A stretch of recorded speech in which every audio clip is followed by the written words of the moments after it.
day, James had to wait at the station till Edward and his train came in. This made him cross. Late again? Edward laughed, and James fumed away.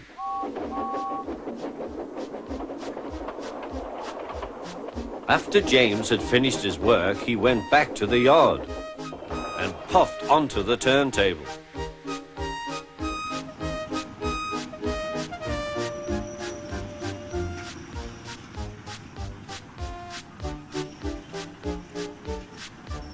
He was still feeling very bad-tempered. "Edward is impossible," he grumbled to the others. "He clanks about like a lot of old iron, and he is so slow he makes us wait." Thomas and Percy were indignant. "Old iron? Slow? Why, Edward could beat you in a race any day." "Really?" said James. "I should like to see him do it."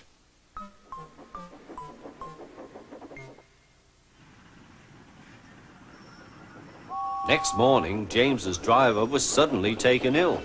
He could hardly stand, so the fireman uncoupled James, ready for shunting. James was impatient. Suddenly, the signalman shouted. There was James puffing away down the line. "All traffic halted," he announced at last. Then he told the fireman what had happened. 2 boys were on James's footplate fiddling with the controls. Phew! They tumbled off and ran when James started. The signalman answered the telephone. "Yes, he's here. Right. I'll tell him. The inspector's coming at once. He wants a shunter's pole and a coil of wire rope." "What for?" wondered the fireman. "Search me, but you'd better get them quickly." The fireman was ready when Edward arrived.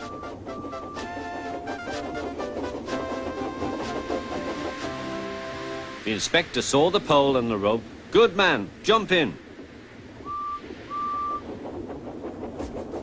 We'll catch him, puffed Edward. James was laughing.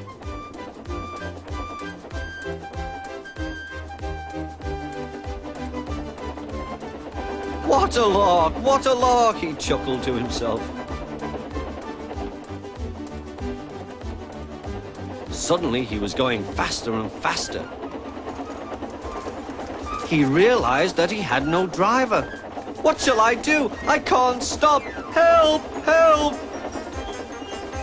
We're coming, called Edward.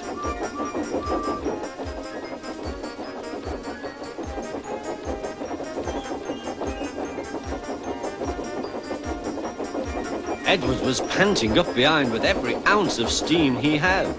At last he caught up with James.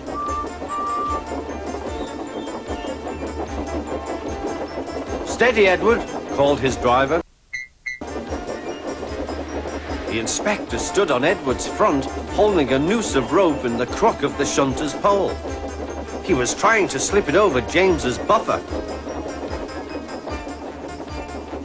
The engine swayed and lurched.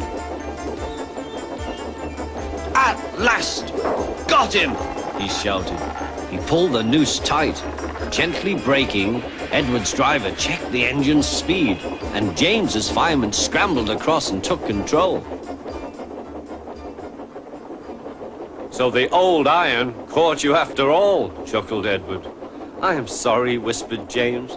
"Thank you for saving me." "You were splendid, Edward." "That's all right," replied Edward.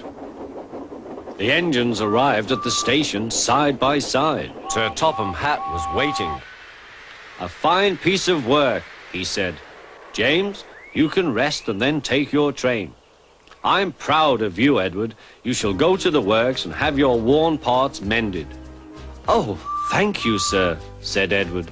"It'll be lovely not to clank."